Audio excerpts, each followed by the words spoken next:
일단은 저희가 새롭게 시작하는 프로그램이고 좋은 컨텐츠, 책이나 주로 책이 될 것 같긴 하거든요. 책이나 영화나 좋은 컨텐츠들이 좀 숨어 있는 것들이 있는 것 같아요. 그래서 저희가 가장 좋은 컨텐츠들 발굴해가지고 시청자분들과 같이 이야기 나누는 시간을 좀 가져볼까 하고 있습니다. 그래서 첫 번째 시간으로 저희가 준비한 건 뭐냐면은 플레인 센스라고 하는 책이고, 이제 김동현 기자님께서 지으신 책이거든요.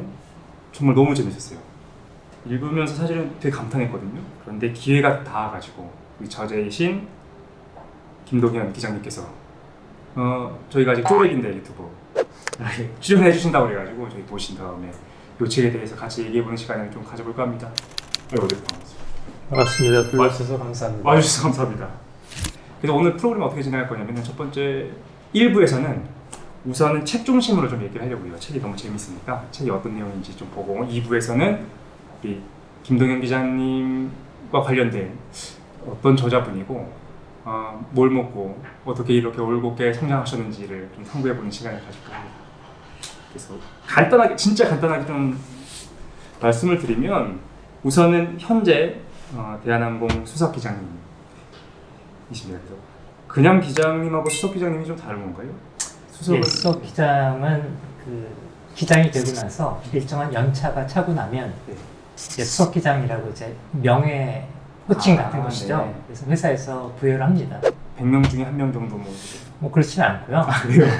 전체 기장 중에 한 10% 정도 됩니다. 네. 예. 그리고 1994년도에 대한항공에 입사를 먼저 하셨고, 그다가 한 13년 정도 후에 이제 기장으로 승격을 하셨는데, 이때 기장 교육 과정에서 최우수로 수료하셨다고. 저는 이런 분들 별로 좋아하지 않습니다. 이런 분들이 있어요. 그죠? 뭐 하면 1등 하시는 분들이 있어가지고. 그 이후에는 계속 대한항공에 계시다가 2018년이 되면 총 비행 시간이 이제 10,000시간을 돌파하셨다고 이렇게 되어 있어요. 근데 여기 제가 이제 받은 저자 소개에는 MD-82 뒤에 건 알고 있거든요. B747은 뭐 보잉 747일 거고, A330도 에어버스일 거고, MD 더글라스. 예, 맥도널드 더글라스라는 네. 한국의 제작사였는데요. 나중에 보잉에 합병됐습니다. 예. 그러면 보통 이제 기장님들은 이렇게 한 3-4기종 정도의 어떤 자격증 같은 걸 갖고 있나요? 보통 제가 앞에 MD-82나 747-400 자격이 있지만 지금 법적으로 비행할 자격은 없습니다. 마찬가지로 제가 A330 지금 기장이지만 예를 들어 비행을 석 달 쉬었다. 그러면 비행할 자격은 또 죽습니다. 다시 그걸 살려야 되는, 그러니까 커런시라고 하는데요. 비행 경험을 꾸준히 유지해야 한다. 이런 개념입니다. 그러니까 중간에 쉬었으면 이제 소멸됐다가. 그렇습니다. 그렇군요. 어쨌든 그 자세한 얘기는 이제 2부에서 좀 들어보고, 우선은 요 플레인 센스. 이게 만드신 용어인가? 플레인 센스가? 아니면 그냥 이게 원래 있는 용어인가? 사실 궁금하긴 했었거든요. 원래 있는 용어입니다. 그래요? 예, 일반 용어로도 사용이 되고, 미국에는 작은 커뮤니티 항공사가 많거든요. 네. 항공사를 설립하기도 쉽고 운영하기도 쉽습니다. 망하기도 쉽고요. 그런데 처음 항공산업을 시작하는 사람이 어디서 비행기를 사야 되지? 산다면 어떻게 등록을 해야 되고 어떻게 운영을 해야 되지? 이런 모든 절차들을 그 매뉴얼만 보고서도 이것만 있으면 항공사를 내가 운영할 수 있다 할 수 있을 정도로 FAA에서 잘 만들어놨습니다. 플레이센스는 이제 항공사를 운영하거나 항공산업에 뛰어드는 사람들을 위한 친절한 매뉴얼 정도다. 여러 가지 의미로 통용되는 의미가 있는데, 그 매뉴얼 제목도 거기서 뭐 유래됐다라고 볼 수도 있고요. 어떤 의미로 지었는지 모르겠지만 다양하게 쓰이는 용어입니다. 이렇게 써 있거든요. 지식의 경계를 누비는 경이로운 비행 임무나. 사실은 이제 책을 처음에 읽을 때도 그냥 이제 비행기에 관련된 얘기겠지라고 읽었는데, 정말 적절한, 비행 인문학에 적절한 그 내용이긴 했어요. 왜냐면 역사, 뭐 경제적인 거, 뭐 전쟁과 관련된 거, 여러 가지가 다 접목돼 있어가지고 좀 굉장히 재밌게 읽었는데, 어떤 책인지 저자에게 한번 듣는 좀 시간을 가져볼까요? 어떤 책인가요? 인물과 사건 위주의 스토리를 통해서 읽는 층에 따라서 이렇게 캐테고리를 두었다고 생각을 하면서 썼습니다. 그러니까 비행에 대해 기초적인 상식, 지식 아무것도 없는 사람은 스토리로서도 재미있게 읽을 수 있지만, 또 조금 비행기를 타보고 여행을 하는 또는 항공 종사자들은 자기가 하던 일에서 이것이 어떤 의미였는지를 그 절차가 왜 있는지, 그래서 내가 이 일을 하는 것에서 어떤 자세로 해야 될지를 다시 한번 보는 계기가 될 수도 있겠구나 생각을 했고요. 또 저와 같은 조종사들이 다시 한번 생각해 볼 수 있는. 처음에는 좀 자극적인 것들도 많이 있어요. 뭐 이제 비행기 탈취에 예. 대한 것도 있고, 뭐 비행기 화재에 대한 얘기도 있고, 그래서 처음에 너무 재밌는 거예요. 그러다가 뒤에 가면 갈수록 조종사가 가져야 되는 자세, 그리고 태도에 대한 얘기가 뒤에 좀 나와가지고 이게 갑자기 무슨 소리인가 생각이 들었었는데, 말씀하신 걸 좀 들어보니까 이제 꼭 그냥 보통의 일반인들뿐만이 아니라 뭐 여행에 관심이 있건 관심이 없건, 그 다음에 항공산업에 뭐 종사하고 있건 아니건 그 모든 사람들이 읽을 수 있게끔 쓰신 것 같아요. 예. 그런데 이 앞부분에 보면은 공식 사고 조사 보고서를 예. 즐겨 읽는다, 예. 뭐 이렇게 돼 있거든요. 재밌습니다. 근데 그게 구체적으로 어떤 건지 좀. 이 항공업계에서 이제 법적으로도 사고, 준사고, 이벤트 이렇게 분류를 합니다. 경중에 따라서 이렇게 분류하는 카테고리가 있는데, 그렇게 공식적으로 사고나 준사고에 해당이 되면은 그 사고가 발생한 지역 국가의 항공 당국, 그리고 그 항공기 제작사 당국, 항공사 이렇게 다 조사위원회를 구성을 해가지고 공식적인 레포트를 냅니다. 당사자를 갖다가 인터뷰하면서 그 아주 자세하게 분량도 꽤 많거든요. 읽으면은 영화가 따로 없어요. 그리고 굉장히 실감이 나고, 내가 저 자리에 앉아 있었으면 나는 어떻게 했을까 이런 생각도 하게 되고요. 이 중에 어디에 갔더니 이런 일이 벌어졌고, 어떤 상황에서 어떤 날씨 조건에서 이런 일이 벌어졌고, 그걸 읽으면서 계속 내가 같은 상황에 노출될 때 어떻게 해야 하는가를 스스로 배우는 거죠. 그러면 이게 뭐 매년 이렇게 두꺼운 분량으로 이렇게 매년 나오거나 그런 거예요? 매년 나오진 않고 매 사건, 사고마다 나옵니다. 근데 아마 이 플레인 센스도 거기에 나와 있는 이제 그 어떤 자료들을 좀 이용해서 좀 쓰신 것 같아요, 그렇죠? 자료들이 많이 인용이 되어 있는데, 그 공식 사고조사 보고서에 한계가 있습니다. 그래요? 네. 네. 행위자를 인터뷰할 때 그 행위자가 아무리 이제 비처벌 그리고 재발 방지를 위한 것이라고 해도 본인이 스스로 모든 것을 이렇게 드러내고 하는 경우도 있지만, 감추고 싶은 얘기도 있을 수 있거든요. 그렇죠. 각각 뭐 이제 비행기 제조업체나 그 국가나 개인이나 뭔가 정보를 계속해서 다르게 읽고. 그렇습니다. 그리고 책임을 가진 사람은 또 감추고 싶은 본능이 있기 마련입니다. 그래서 항상 같이 읽어야 됩니다. 사고조사 보고서는 이런데 실제로 이 조종사를 아는, 또는 이 항공사에 근무하는 동료들은 SNS 또는 자기네끼리는 이런 얘기를 하고 있더라. 근데 그 사이에서 어떤 것이 진실인지 모르지만, 그 조종사로서 읽어보면 어떤 것이 논리적으로 더 진실에 가까울 수 있다, 이런 판단은 가능합니다. 근데 말씀하신 게 이제 영화처럼 읽히더라고 말씀하셨는데, 네. 저는 이제 플레인센스에서 이제 읽으면서 너무 영화처럼 읽히는 부분이 많아가지고, 특히 저는 그 뭐지? 테네리페 참사. 예. 그거가 이제 이 책에 나오는데, 그 소제목이 어떻게 돼 있냐면 조정석에 앉은 매니저 최악의 참사 테네리페. 그래서 제목은 별로더라고요.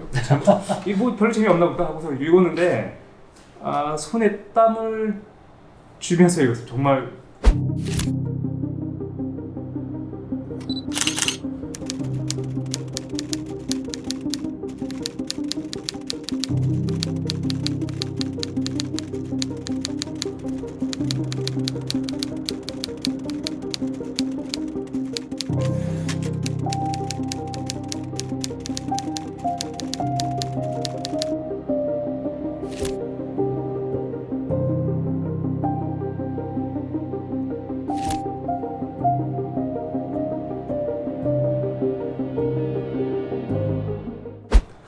저는 사실 이런 것들이 사실 보통 사람들이 이게 자극적인 것 같아요. 그렇죠. 네. 근데 혹시 이제 저도 그랬습니다. 제가 고등학교 때였나? 그 람보라는 영화를 봤어요. 이게 람보요? 네. 재밌게 봤습니다. 거의 그냥 헐리우드 활극 이 정도로 보았거든요. 그런데 그 이탈리아 출신 기장이 그거 사실은 그 라파엘이라는 사람의 스토리야, 네. 이렇게 얘기를 해주는 거예요. 몰랐습니다.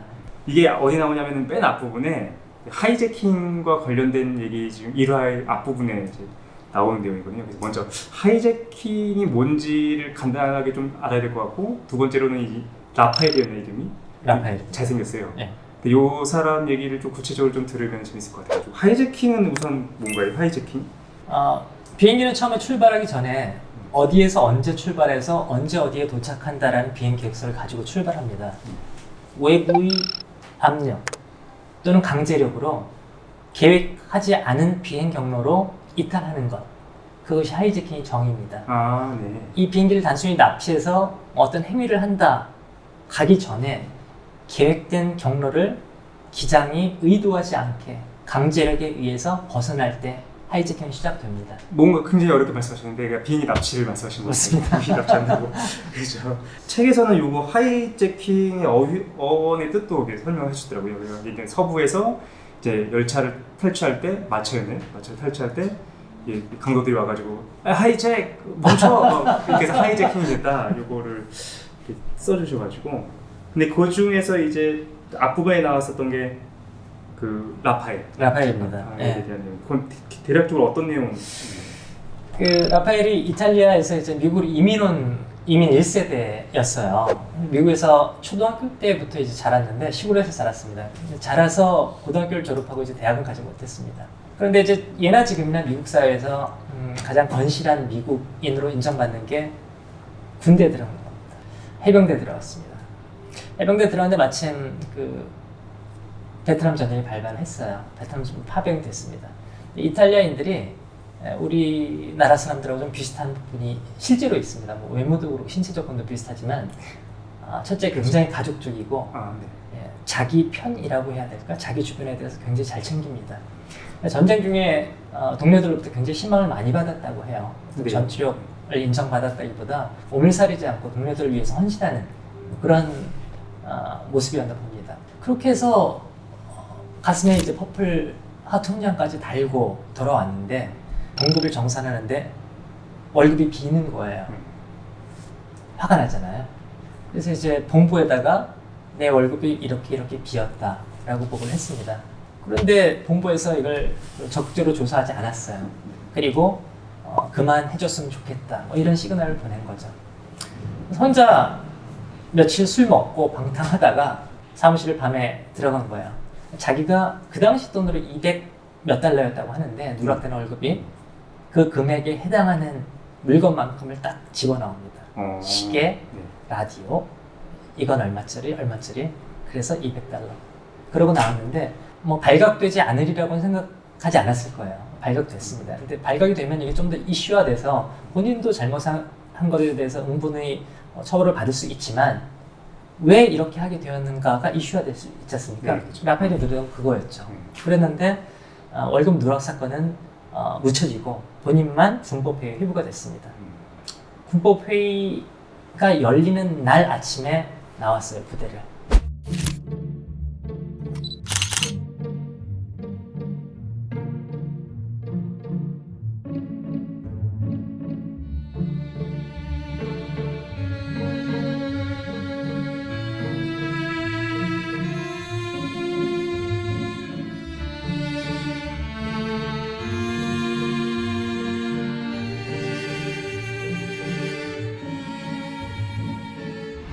이게 네. 지금 들으시는 분들은 이제 오해하실 수도 있고 이거 완전 범죄네라고 생각하실 수도 있는데 이제 우리 그 기자님께서 이제 앞부분에 그 70년대 이전의 하이제킹에 대해서 사람들이 어느 정도 낭만적으로 생각하기도 했다 뭐 그런 걸 말씀하셨기 때문에 그거 맥락에서 보면 사실 이 당시에는 진짜 나쁜 범죄고 이렇게 생각하지 않았던 거죠. 예, 그렇죠. 결국은 하이제킹에 성공을 해서 그 비행기를 가지고 이탈리아 로마까지 갑니다. 승객들은 다 내려주고 내리자마자 공항에서 차를 탈취해서 성당으로 갑니다. 성당에서 이탈리아 경찰을 기다리죠. 그리고 체포될 때 언론인들이 다 와 있는 상태에서 순순히 체포가 됩니다. 손을 내밀면서 경찰에게 형제라고 부르죠. 네. 예. 그리고 나서 이제 이탈리아의 국민적 영웅이 됩니다. 브루클린 법원에서 기소를 했지만 이탈리아에서 범죄인 인도 요청에 응하지 않습니다. 끝까지 이탈리아에 살았고 영화 배우가 됐고 실제로 네, 잘 살았습니다. 근데 이런 이야기를 스토리만 썼지만 스토리 사이사이에서 승객으로서 조종사로서 또는 지상조업사, 보안요원들이 각자의 일에 대해서 어떤 의미로 비춰줬으면 좋겠다라는 기대를 갖고 썼습니다. 그래서 단지 그냥 재미로 읽을 것뿐만이 아니라 우리가 어떻게 바꿔나가야 되는지까지도 좀 알 수 있는 내용들이 많았던 것 같아요. 처음에 비행 배울 때 그 미국에서 비행을 시작했는데 그때 비행 교관들이 틈틈이 여러 격언들을 많이 해줬어요. 그때 하던 제 기억에 남았던 게 fly with your head, not with your hands or feet 이렇게 얘기를 했는데 네. 비행은 손이나 발로 하는 게 아니라 머리로 하는 것이다. 이런 얘기를 해줬거든요. 처음엔 그 뜻이 네. 뭔지 몰랐습니다. 이제 저도 무슨 뜻인지 잘 모르겠습니다. 머리로 한다고. 자동차는 뭐 고장이 났든 어쨌든 강제로라도 세우면 되는데 비행기는 선다는 것은 공중에서 선다는 것은 이제 사고를 의미하거든요. 네. 계속 연료를 소모하면서 날아갑니다. 근데 내가 이 비행기 앞에 그게 뭐 날씨든 공항 사정이든 어떤 곳이든 이 앞의 상황을 미리 예측하지 못하고 그 빠르게 움직이는 비행기에 앉아 있으면은 위험한 상황이 벌어질 수밖에 없거든요. 네. 항상 비행기보다 앞서서 비행기 앞에 무엇이 있는지를 아. 생각하라는 이야기였습니다. 손발로 막 그때 반응하려고 하는 게 그렇습니다. 아니라 예측하면서 해야 된다. 맞습니다. 안경을 왜 쓰셨냐면은 낭독해 주시겠다고 내 목소리가 얼마나 좋은지 들어봐라 하면서 낭독해 주시겠다고 해가지고 어떤 부분이 좀 가장 쓰시면서 좋으셨던 거예요? 제가 실제적으로 하고 싶었던 얘기는 뛰는 자 위에 생각하는 자라는 부분입니다. 뛰는 자 위에 생각하는 자. 현역 시절 배트를 한 손으로 잡고도 사마를 친다던 야구 선수가 있었다. 은퇴 후 잠시 휴식 기간을 가진 그는 곧 TV 프로야구 중계의 해설자로 등장했다. 3대2로 팽팽한 접전이 계속되던 7회 말 경기를 리드하던 팀의 타자가 큼직한 안타성 타구를 날리자 상대팀의 외야수는 절묘한 다이빙 캐치로 공을 잡아냈다. 장내에는 커다란 박수갈채가 터져나왔다. 정말 멋진 호수비가 나왔습니다. 이런 다이빙 캐치 하나가 경기의 흐름을 바꿀 수도 있을 것 같은데 어떻게 보십니까? 아나운서는 맞장구를 기대하며 해설자를 바라보았다. 그러나 해설자는 아나운서의 설명을 거들기는커녕 참 어렵게 플레이를 하네요 라며 심드렁한 한마디를 내뱉을 뿐 더 이상 아무 말도 하지 않았다. 공수가 바뀌고 2사 만루의 기회가 오자 상대팀의 감독은 작전 타임을 부르고 대타를 내보냈다. 풀카운트에서 몸쪽 스트라이크 볼이 들어오자 타자는 기다렸다는 듯 방망이를 휘둘렀다. 그러나 높이 떠오른 볼은 담장 앞에 서 있던 외야수의 글러브 속으로 그대로 빨려 들어갔다. 관중은 아쉬운 탄식을 내뱉었다. 아까운 기회를 평범한 플라이로 날려버리고 마는군요. 아나운서는 또 해설자를 쳐다보았다. 그러나 이번에도 해설자는 정말 멋진 플레이가 나왔네요. 타격도 훌륭했지만 보기 드문 명수비를 칭찬하지 않을 수 없습니다. 하고 오히려 타자 수비수를 극찬했다. 중계를 보던 시청자들은 아나운서와 해설자의 엇갈린 해설에 혼란스러웠다. 두 사람이 호흡이 맞지 않는 것을 넘어 이전부터 서로 안 좋은 사이라는 소문이 돌았고 일부 시청자들은 해설자가 아나운서를 골탕 먹이려고 일부러 어깃장을 놓는다며 그의 해설 태도를 비난했다. 야구 천재라고 극찬을 받았던 해설자는 논란과 비판 속에 얼마 안가 야구 중계를 그만두었다. 수년이 지난 후 해설자는 한 인터뷰에서 당시 상황을 이렇게 설명했다. 프로 선수들의 플레이에는 일반인의 눈에 잘 보이지 않는 부분이 있습니다. 당시 외야수의 다이빙 캐치는 타자가 공을 때리기 전까지 제자리에 서 있다가 볼이 날아오는 것을 보고 열심히 뛰어가 잡은 것입니다. 투수와 타자의 플레이를 읽지 못하고 1차원적인 수비를 한 것이죠. 이런 수준의 플레이는 자칫 공을 놓칠 수도 있습니다. 반면 제자리에서 서서 날아오는 공을 잡은 것처럼 보였던 선수는 경기의 흐름과 투수의 볼 배합을 읽고 미리 수비 위치를 옮겨가 있었습니다. 타자가 우중간으로 당겨칠 것을 예측한 것이었거든요. 타격도 절묘했지만 수비는 정말 칭찬하지 않을 수 없는 멋진 플레이였습니다. 여기까지입니다. 이런 내용이죠. 그러니까 주인공이 해설자고 아나운서가 있고 해설자는 이제 왕년의 이제 야구 천재. 맞습니다. 얘기했던 거죠. 그런데 둘이 같이 이제 야구를 이제 해설을 하고 있는데 첫 번째 이제 수비수는 이제 공이 날라오니까 막 몸을 날려가지고 딱 잡으니까 아나운서가 대단하다. 근데 해설자가 참 어렵게 하네요. 이렇게 얘기한 거예요. 두 번째는 또 공이 이렇게 날아와서 다른 수비수가 이렇게 딱 가만히 서서 이렇게 쏙 잡은 거죠. 그랬더니 아나운서가 뭐 아쉽습니다 그랬는데 해설자는 너무 잘했다고. 그래서 나이 논란이 된 거죠. 아나운서랑 해설자랑 이제 논란이 돼서 왜 쟤네들 왜 저러는 거야? 왜 싸우려면 집에 가서 싸우지? 그래서 해설자는 이제 해설자 일도 그만두고 나중에 돼서 자기가 왜 그렇게 해설했느냐 그런 거죠. 그래서 첫 번째 막 몸을 날렸던 수비수는 실제로는 준비가 안 된 거였다. 가만히 있다가 나오네 그러니까 잡은 거고, 쉽게 잡았던 수비수는 흐름을 예측한 거다. 저 타자가 어떻게 치겠지? 그럼 내가 이동을 어떻게 해 있어야 되겠네? 예측해서 쉽게 잡은 거니까 저게 정말 잘한 거다. 이 해설자가 말한 건 뛰고 달리면서 쓰러지면서 어렵게 받는 것에 열공하지만 그렇지 않고 단순하게 하는 것 같고 별로 시시해 보이는 플레이 같지만 이 해설자의 눈에는 그 플레이야말로 프로다운 그런 경기였다라는 것이었죠. 근데 저는 이걸 딱 읽으면서 시민이 가져야 할 그 태도인가 보다라는 생각을 했거든요. 저희도 이제 쉽게 뭔가 큰 소리하고 강한 소리하는 정치인이나 뭐 그런 정당이나 그런 거 자꾸만 거기에 박수갈채 보내기도 하고 인기가 많아지기도 하는데, 실제로 우리 사회를 안정화시키고 계속해서 점진적으로 발전시켜 나가는 거는 그런 거 다 예측하고 문제가 안 되게 묵묵하게 이끌어가는 사람들인데, 시민들이 만약에 그걸 알아볼 수 있는 눈이 없다고 한다면 비행기 사고 나는 것처럼 우리 사회도 문제가 발생할 수 있지 않은가, 뭐 그런 생각을 좀 하게 됐습니다. 어쨌든 재밌게 너무 잘 들었는데, 보통 그러지 않습니까? 뭔가 책 소개를 하면 뭐 방송이 됐든 아니면 책 소개하는 걸 보면은 그 소개한 내용만 재밌고 나머지는 재미없는 경우가 많잖아요.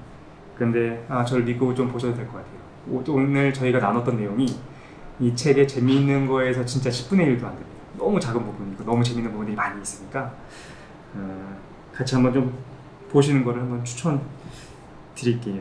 그래서 지금까지 좀 플레인 센스에 대한 책에 대한 내용 이거 하고 싶은 얘기 너무 많아가지고 막 했는데 이거 여기서 한 개 정도도 못 했는데 나중에 또 기회가 되면은 책에 대한 내용을 좀 더 하도록 하고, 저희 기정님이 좀 매력적이지 않습니까? 그래서 일부 책은 여기까지 좀 얘기를 하고 기정님이 이제 어떤 분이신가 그걸 이제 2부에서 계속해서 이야기 나눠볼까 합니다. 그래서 책에 대한 내용도 좀 그때 연결도 시키기도 하고 조종사가 어떤 직업인가 그런 얘기를 계속 이어가 보도록 하겠습니다. 1부는 여기서 마치겠습니다. 감사합니다.